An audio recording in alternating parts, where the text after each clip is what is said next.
cabeça, como se fosse...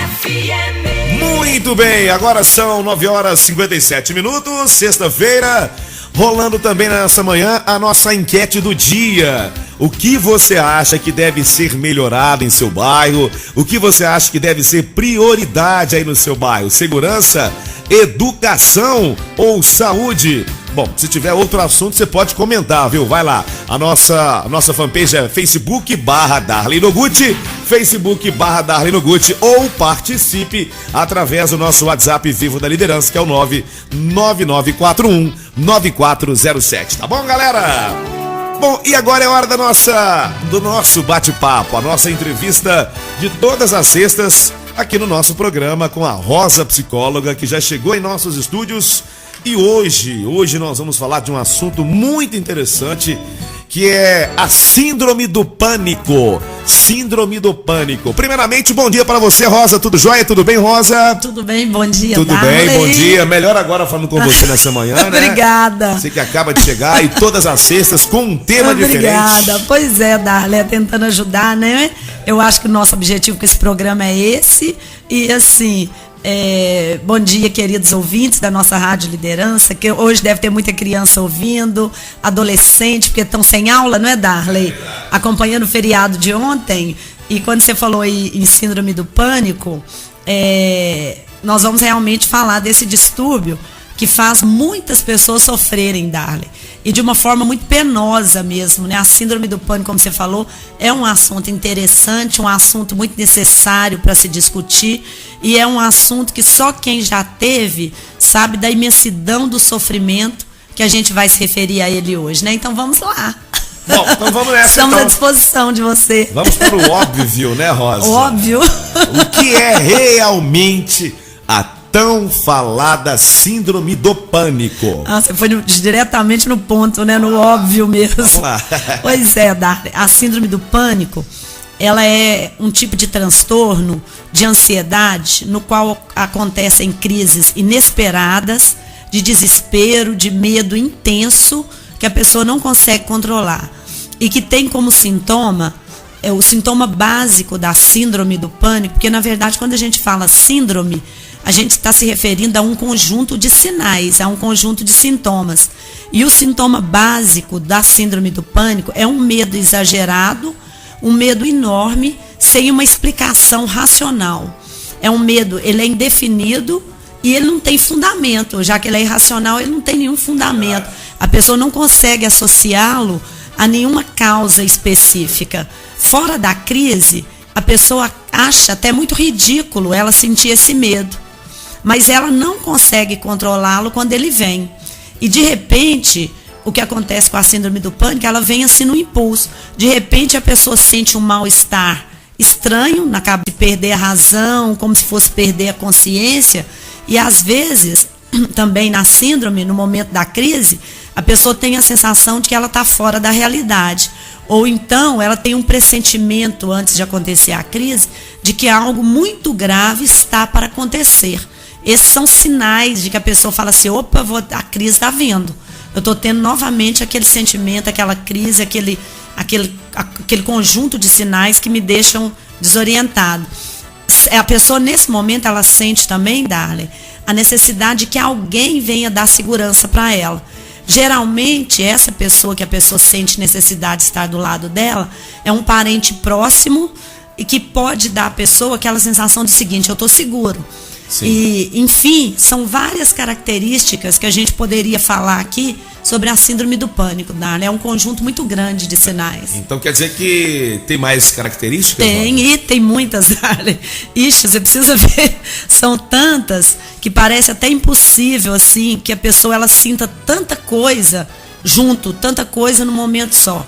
Entre essas outras características, a gente pode falar o seguinte, como as crises são súbitas, ela vem assim sem a pessoa sentir, como ela é repentina e ela é espontânea, a pessoa tem uma forte sensação de medo e ela passa a ter medo de tudo e sem motivo nenhum. Então assim, você pergunta para a pessoa, você está com medo de quê? Ela não sabe nem falar, nem definir o que é o medo dela, porque o medo é de tanta coisa junta que a pessoa não sabe nem nomeá-lo. Então assim, a pessoa tem medo de desmaiar, ela tem medo de perigo, ela tem medo de ter um infarto na hora, ela tem medo de ficar louca. A pessoa pensa assim, eu tô ficando louca, eu tenho que dar um jeito aqui que eu tô ficando louca. Ela tem medo de morrer nesse instante, o que nunca acontece, graças a Deus, né? Porque eu sempre falo para as pessoas que aparecem no consultório com a síndrome de pânico, eu falo com ela, a primeira coisa que você tem que falar para o seu cérebro nesse momento é o seguinte: síndrome do pânico não mata. Eu posso ficar sossegado, síndrome do pânico não mata. Você tem que tentar convencer o seu cérebro nessa hora de que a síndrome do pânico não mata. Porque essa é uma forma de você tranquilizar-se e tentar administrar aquele momento. Então eu falo que a pessoa é ruim, é péssima, é como se você tivesse um encontro com a morte realmente. Mas você tem que tentar convencer o seu cérebro de que a síndrome do pânico não mata. Entendi, Rosa. Uhum. E Darley, uma outra coisa interessante que eu acho, né, é que a pessoa, um outro sintoma é que a pessoa fica alerta. Ah, é? Ela tem necessidade de um socorro imediato na hora da crise. Porque ela precisa de alguém do lado dela nessa hora. Eu falo, quando a pessoa está em crise, não fique sozinha. Se não tiver ninguém em casa, vai para a casa do vizinho, procura um amigo lá fora, para alguém na rua, seja quem for. Não fique sozinha. Então, assim, uma outra característica da síndrome do pânico é que a pessoa ela foge de lugares públicos, né, de ambiente cheio de pessoa, foge de shopping, de bares, de bancos. Ela cria desculpa para não sair de casa, fica muito agitada na hora da crise, a pessoa não consegue ficar quieta nem parada na hora da crise. E ela tem muitos sintomas indefinidos, com um grande mal-estar que ela não consegue administrar, como se a pessoa se torna uma criança nessa hora. Quando ela sai da crise, ela fala assim, não pode eu ter vivido aquilo tudo, eu ter ficado aqui. A pessoa sente vergonha da forma. Pode acontecer, por exemplo, suicídios? Pode. A síndrome do pânico, a pessoa pode chegar num estado tão grave na hora da depressão, porque aí ela vai fazer na hora da depressão, porque ela na verdade, cometer, então, no momento da crise ela não vai cometer não, porque na verdade ela está com tanto medo, sim, que ela tem medo de tudo, mas a hora que ela sai da crise, como a síndrome vem associada a uma depressão, a pessoa no momento da depressão ela pode sim. Ah, sim. Mas fora da crise, viu, Fora da crise, né? Já que você falou aí de sintomas, né? Tava falando em sintomas agora, né? Tava. Quais são eles? Você tá ótimo, você virou um psicólogo. Porque o pessoal já está perguntando aqui, o pessoal que está na represa, inclusive tá lá a Tayana, o Denis, o Jamil, o jardineiro da Rosa. Isso! A Vandinha e toda a turma lá no rancho do Eltinho. Eles estão perguntando lá, e já que você falou de sintomas, eles querem saber quais são os sintomas. Nós vamos falar. A Tayana é uma pessoa especial no meu coração. O compadre Jamil, ele me ajuda lá na roça, Darley, com minhas plantas. Eu falo que ele é o mago das plantas. A Vandi, que é a esposa dele, uma pessoa especial. E o namorado da Tayane, que é o Denis, que é um menino lindo. Ele, mas a Tayane tinha que ser modelo, os dois, eles são lindos. E o compadre Jamil, mas a Vani, as quatro estão no meu coração, né? Pessoas especiais. Um abraço com muito carinho para os quatro. Eu gosto demais deles. Eu falo assim que os amigos são a família que Deus te permitiu escolher, né? Verdade. Então eles fazem parte da minha família, no meu coração. Então, Darley, né, já que eles querem saber mais sintomas, são sintomas físicos que a pessoa tem, desde palpitação no coração, falta de ar, dificuldade de respirar. A pessoa fica até com dificuldade de respirar. Ela pensa que ela vai morrer por falta de ar, mas não morre. Sensação de sufocar, ela tem uma sensação de sufocar, mas ela não está sufocando. Ela sente um bolo na garganta, como se tivesse uma bola aqui na garganta. As mãos e os pés da pessoa suam frio, ficam até molhados de suor, para você ter uma ideia. Tem formigamento nos braços e nas pernas. A pessoa sente como se, meu Deus do céu, minha circulação está parando. Porque ela sente formigamento nos pés, nas pernas e nos braços. Sente zumbido, opressão no ouvido, como se a pessoa tivesse, nesse momento, com pressão alta ou tivesse com labirintite. Tem muito suor, tremor, distúrbio gastrointestinal muito sério. Por exemplo, enjoo, diarreia, tem gases, tem vontade irresistível de urinar. Tem hora que a pessoa acumula tanto líquido na bexiga que ela dá vontade de fazer xixi em qualquer lugar que ela está. E aí ela urina muito, mas muito mesmo. Ela olha assim e pensa assim, nossa, onde que eu arrumei tanta urina para sair aqui? Ela tem falta ou excesso de apetite, ela tem desânimo acentuado, aquele desânimo, aquela vontade de não fazer nada, não dar conta de fazer nada. Insônia ou sono excessivo, né? Ela tem tonteira, medo de perder o controle, tem medo da morte, medo de outro ataque, que é a pior coisa que a pessoa pode sentir. E por que ela tem isso tudo, Dália? Porque, na verdade, a síndrome do pânico, ela atua diretamente no sistema parasimpático da pessoa, que são responsáveis pelas emoções e pelas nossas, a gente chama de os sistemas da vida diária. Sim. Então, influencia desde do intestino até o cérebro e tudo mais que a gente tem. Ô Rosa, e como surge a síndrome do pânico? De onde ela vem? Pois é, as pessoas da área predispostas à síndrome do pânico, porque existem as pessoas que nunca vão ter síndrome do pânico, porque elas não são predispostas àquilo. Mas a maioria das pessoas tem uma predisposição para o pânico, né? Essas pessoas, elas podem conseguir desencadear a síndrome depois de passar por alguma situação traumática na vida. E ela pode vir, essa síndrome, depois de dias que a pessoa viveu isso, depois de semanas, ou até depois de meses que a pessoa vivenciou a situação. Que a pessoa viveu esse problema, né? Por exemplo, eu posso citar para você exemplos que podem desencadear a síndrome do pânico dentro de dias, semanas ou meses até. Por exemplo, a situação da pessoa ter perdido o emprego, que ela precisava muito, dela ter perdido alguém que ela amava demais, dela ter vivenciado momentos assim de doenças graves na família em que duraram muito tempo, momentos assim de depois ou antes dela ter tido uma operação grave ou uma operação em que a pessoa sofreu muito, depois que a pessoa vivenciou um assalto, ela pode ter desenvolvido isso no momento que ela passou por um momento de assalto, de violência, em que o assalto foi muito violento, ou que traumatizou a pessoa muito naquela hora, depois de sequestro ou acidente de carro, né? A gente chama a síndrome do pânico, a pessoa vivencia isso depois de um estresse pós-traumático. O que é o estresse pós-traumático? A pessoa passou por um estresse que ela vivenciou um trauma, em que ela vivenciou um estresse muito grave naquela hora. Por exemplo, no momento de assalto, você vivencia um estresse muito grande, não é? Então, depois de meses que a pessoa foi assaltada, ela pode desenvolver a síndrome do pânico. É o que aconteceu com a apresentadora Ana Hickman, né? No último final de semana, que foi, né? Que ela vivenciou todo aquele momento. Um fã né? entrou no seu quarto, né? Querendo matá-la, enfim.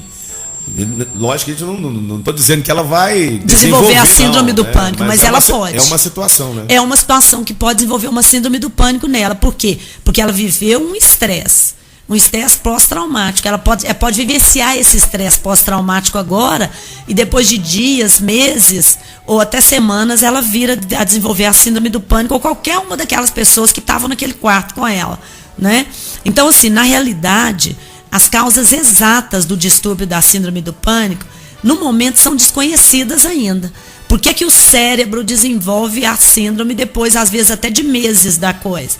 Mas a gente acredita que um conjunto de fatores podem desencadear o transtorno, né? Como, por exemplo, a genética, o estresse, por exemplo, a pessoa que trabalha num lugar em que ela tem um chefe ou alguém que coordena o trabalho dela, que é uma pessoa castradora, uma pessoa frustrada, uma pessoa dominadora, uma pessoa que não tem respeito pelos seus funcionários que trabalham com ela, essa pessoa pode desenvolver um estresse nos seus funcionários ou nos seus colaboradores, e esses colaboradores desenvolverem uma síndrome do pânico depois de dias que essa pessoa fez um escândalo no lugar onde ela trabalha, ou depois de semanas, ou até depois de meses que a pessoa vivenciou esse momento com esse chefe castrador, né? A gente chama de chefe castrador da pessoa. Então, assim, as pessoas de temperamentos fortes são as pessoas mais sujeitas ao estresse.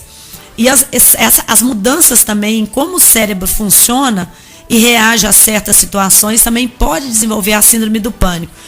E uma curiosidade, Dália, é que a síndrome do pânico, ela afeta mais mulheres do que homens. Mas não quer dizer que um homem possa vir a desenvolver uma síndrome do pânico, não. Eu já tratei vários casos de homem com síndrome do pânico também. Muito bem, já que você falou aí, Rosa, em tantos sintomas... Demais, né, Dália? O pânico, ele é igual em todo mundo, ou cada pessoa tem um pouco dos sintomas quando adoece? Nossa, Dália, excelente pergunta, muito boa. Na verdade, a síndrome, ela varia de pessoa para pessoa. em sintomas e em intensidade. Isso é, né? Ela pode ser leve, ela pode ser moderada, ela pode ser uma crise grave e ela pode ser uma crise muito grave, gravíssima. Então, ela varia de intensidade para intensidade. Algumas pessoas com a síndrome do pânico, elas até conseguem trabalhar, mesmo com muito desconforto na hora do trabalho, causado pelos sintomas. Agora, outras pessoas, elas não conseguem nem sair à porta do quarto para fora. Elas não conseguem nem sair de casa mais. À medida que o pânico vai aumentando, a pessoa vai se tornando cada vez mais escrava do medo. A gente tem casos de pessoas que ficam anos dentro de casa, não conseguem sair para ir em lugar algum. Por quê? Porque ela deixou o pânico tomar conta dela e não tratou da doença em si. Portanto, eu falo com as pessoas, a gente tem que tomar muito cuidado, porque é comum uma pessoa passar meses e meses, Darley, tentando curar uma diarreia, por exemplo, sem solução, e o que a pessoa tem não é um distúrbio gastrointestinal, o que a pessoa tem com a diarreia é uma síndrome do pânico. A diarreia só é um sinal do pânico, né? Ou uma pessoa que nunca teve pressão alta, por exemplo, e depois de uma crise, ela passa a ter pressão alta. Então, você já viu, né, Dária? Alguma criança, só de ter que ir à escola, ela pode, por exemplo, ter enjoo, ela pode ter dor de barriga, e a família achar assim, isso é luxo desse menino. E, na verdade, o que a criança pode estar desenvolvendo é um pânico, que apresenta nesse momento com sinais gastrointestinais primeiro, para depois desenvolver as outras questões. Entendi. Entendeu? Muito obrigado. Eu vejo pessoas, assim, que falam que estão deprimidos, mas tem também a síndrome do pânico. Isso tem alguma coisa a ver ou não? Nossa, Darley, tem sim. Tem muito a ver. Essa aí é a pergunta sua, é de alguém? Eu tô repassando, porque às vezes a pessoa não gosta de falar o nome, né? Ótimo. Ótima pergunta, porque eu pensei nisso, porque só quem teve para fazer uma pergunta dessa aí, né? Interessante, não é? É por isso que muito eu bom. passei. Então, Darley, né, e essa pessoa que está perguntando, a pessoa com síndrome do pânico, ela vai desenvolver um estado depressivo com certeza, porque ela vai ter uma sensação de impotência, uma sensação de que ela é inútil, uma sensação que, assim, o que vai diminuir o dinamismo da pessoa, vai diminuir a espontaneidade dela, né? Muitos dos sintomas da pessoa são físicos e a pessoa, nesse momento que ela tem o sintoma de taquicardia, de desespero, daquela coisa de falta de respiração, ela vai primeiramente procurar um cardiologista, vai chegar no pronto-socorro no momento de crise, né? Eu estou morrendo do coração, estou tendo um infarto.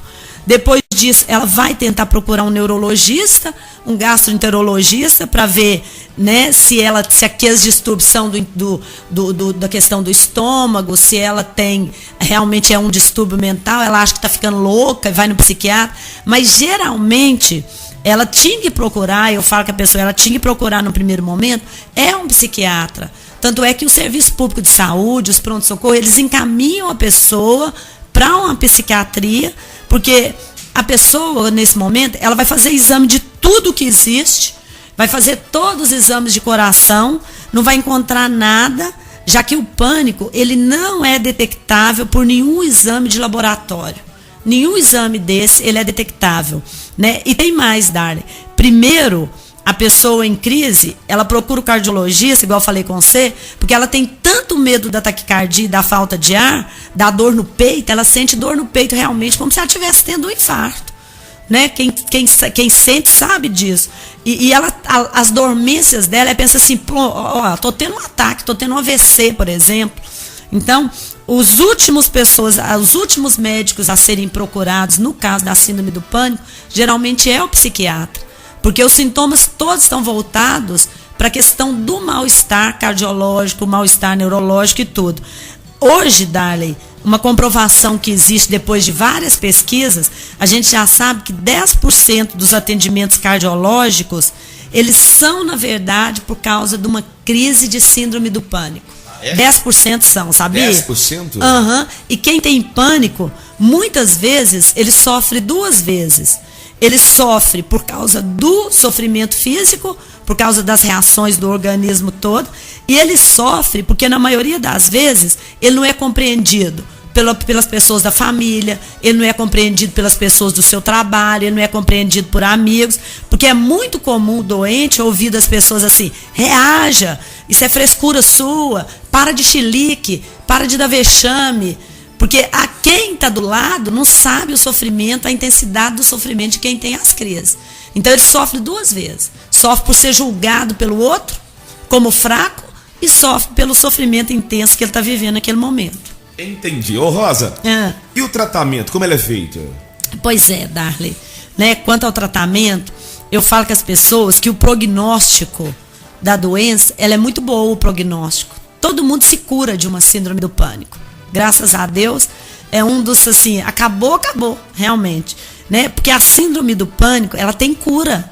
Ela tem cura. Só que antes de encontrar o tratamento certo, a pessoa, ela experimenta várias alternativas antes, como eu falei com você, né? Até a pessoa chegar ao psiquiatra, para ele dar a medicação correta, a pessoa já passou por uma variedade de médicos, até alguém chegar e falar assim: não, você vai no psiquiatra, vou te encaminhar para um psiquiatra, que é ele que vai fazer o seu tratamento. Isso, muitas vezes também, o próprio médico do sistema de saúde, as pessoas que estão lidando, encaminha a pessoa para o psiquiatra, mas você sabe que existe um preconceito muito grande, né, das pessoas de ir ao psiquiatra. Muita gente não quer ir, porque muitas pessoas ainda têm aquela fantasia errada de que psiquiatra só cuida de louco, né? As pessoas ainda têm aquela fantasia. Muita gente acredita que psicólogo só cuida de louco, né? E que psiquiatra, muito pior ainda. As pessoas acham assim: não, psiquiatra, eu não estou louco, por que eu vou no psiquiatra? Só que o que as pessoas não sabem, a maioria deles, é que o psiquiatra, eles cuidam de pessoas com doenças irreversíveis, né? Inclusive entre eles a pessoa que tem esquizofrenia, que tem psicose, que a gente chama realmente de loucura, mas também é um médico que ele cuida de qualquer outra pessoa perfeitamente normal, perfeitamente saudável, que é as pessoas que têm algum distúrbio no sistema nervoso, como, por exemplo, a síndrome do pânico, que é um distúrbio no sistema nervoso que é totalmente curável, né? E tem mais, Darley. As pessoas também, elas têm preconceito com relação aos remédios. A pessoa tem medo de ficar dependente. Ela fala assim: eu tomar remédio psiquiátrico, remédio controlado, não vou tomar de jeito nenhum. Ainda tem essa barreira, né? Ainda tem essa barreira. Pra ser quebrada. Pra ser quebrada. A pessoa pensa assim: eu vou ter que tomar remédio o resto da vida? Vou ter que tomar remédio para ansiedade o resto da vida? Para depressão o resto da vida? Não, eu falo assim com o paciente: se a pessoa precisa, né, já que ela tem medo da dependência, se o paciente ele precisa de remédio, o antidepressivo da tarja vermelha, ao contrário, né, dos remédios de tarja preta, na verdade, cada remédio depende da pessoa que toma. A maioria das pessoas que tomam um antidepressivo, que tomam um ansiolítico, elas nunca vão se viciar naquilo. Porque cada organismo é de um jeito, né? Quando o médico passa a medicação, ele não sabe qual que é a reação do organismo da pessoa com aquele remédio. A gente faz uma estimativa de como vai ser. Mas como que o organismo vai reagir àquilo, você não sabe, né? Então, assim, mesmo quando os dois são combinados, não significa que a pessoa vai ficar dependente daquela medicação, né? Eu falo que a questão da pessoa viciar em alguma coisa, Darley, depende de cada pessoa. Então, assim, porque eu uso muito isso com meus pacientes no consultório, é o seguinte: o vício são as bengalas psicológicas que a gente arranja na vida para caminhar, né? Verdade. Então tem gente que vicia até em academia, não tem? Então a gente tem que tirar as nossas bengalas psicológicas, que é aquilo que nos sustenta, e nos libertar pra gente voar. Tem gente que vicia em academia, tem gente que vicia em música, tem gente que vicia em bebida, tem gente que vicia em antidepressivo, tem gente que vicia em crack. Então, cada pessoa com seus vícios, nós temos que nos libertar de todos os nossos vícios, independente de quais são, não é, Darley? Tem gente que vicia, tem gente, né, Darley? Tem gente. É mesmo. Daniel das Lojas do Dedo está nos ouvindo nessa manhã. Um abraço lá pra ele. Ô, Daniel, um abraço com muito carinho pra você e todos os meninos aí na loja. Um abraço. Um beijão pra vocês todos. E também um abraço para as meninas lá na Eletrozema ouvindo o nosso programa. Ah, todos os meninos da Eletrozema, os meninos, as meninas, todos, um beijão com muito carinho também, pessoal meu e do Darley. E tem alô também pedindo aqui, pessoal da Eletrosom pedindo abraço. Ó, os meninos da Eletrosom, que chique, hein, Darley? Nós estamos no comércio mesmo, hoje, hein? Só deu rosa hoje, né? Obrigada, meninos. Um beijão com muito carinho. Um abraço para todos vocês. Que Deus ajude que vocês continuem com essa energia boa aí em cada uma das 3 lojas, né? Verdade. Todos os outros comércios de Abaeté, não é, Dali? Região, todo mundo. Ô, Rosa, o nosso programa já chegou ao final, você acredita? Chegou? Que bom. É rápido, né, hoje, né? Que bom que nós falamos coisas que nós gostamos, né, Dali? Aí a gente nem vê o tempo passar, não é? Então bora lá então, vou colocar à disposição. Bora, as finalizações, né? Então, né? Pois é, Darley.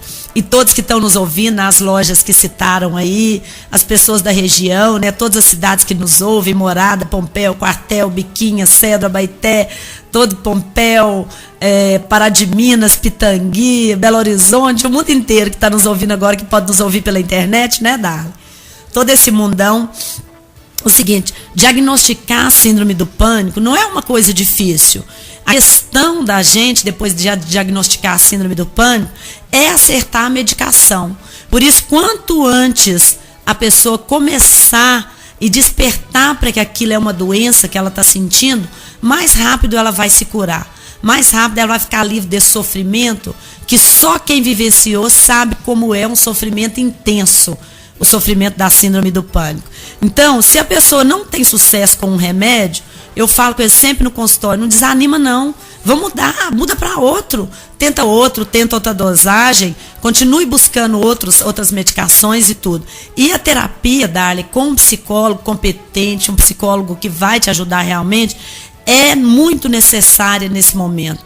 Por que ela é necessária? Para a pessoa compreender os acontecimentos na vida dela, que desencadearam aqueles ataques do pânico, porque algum acontecimento na vida dela fez com que ela desenvolvesse a doença, fez com que ela desenvolvesse o sintoma, né?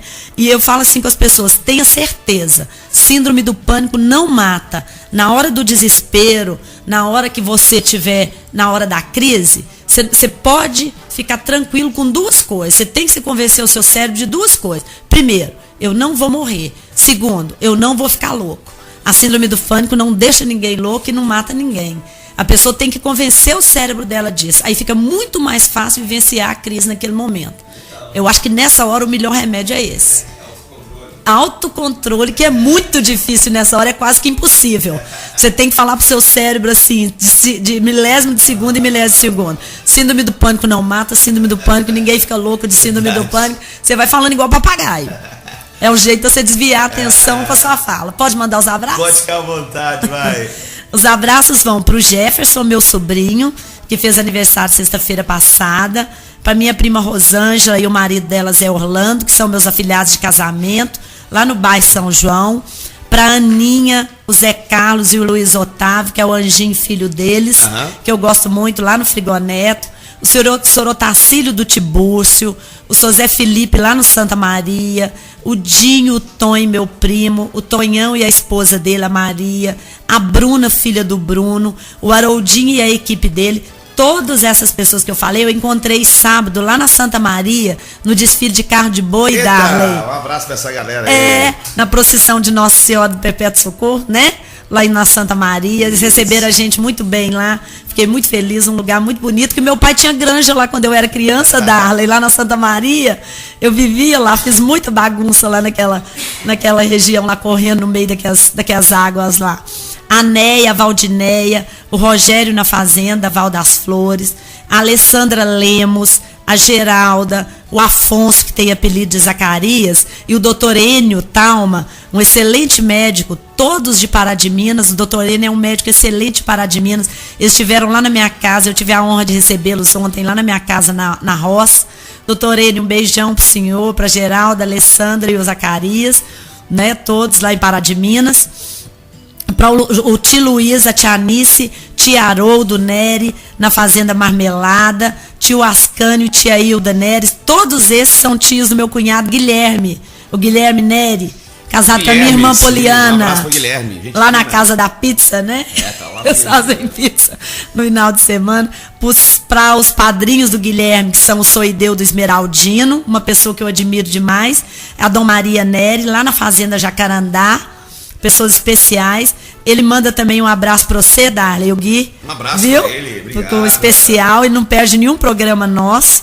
E assim, todos esse programa nosso de hoje, todos os outros estão no YouTube, né, Darly, com Rosa Cunha, ou na nossa página com Rosa Cunha Psicóloga, tá bom? Então, assim, um bom dia para todo mundo, um ótimo fim de semana. Sintam todos abraçados e beijados por nós, né, Darly? Obrigado, valeu pela sua participação, 10h27. Gustavo Lima, que pena que acabou a nossa, abrindo mais uma sequência no nosso Viva a Vida e as melhores da manhã. 10h27, Supermercados BH, tem sempre um pertinho de você.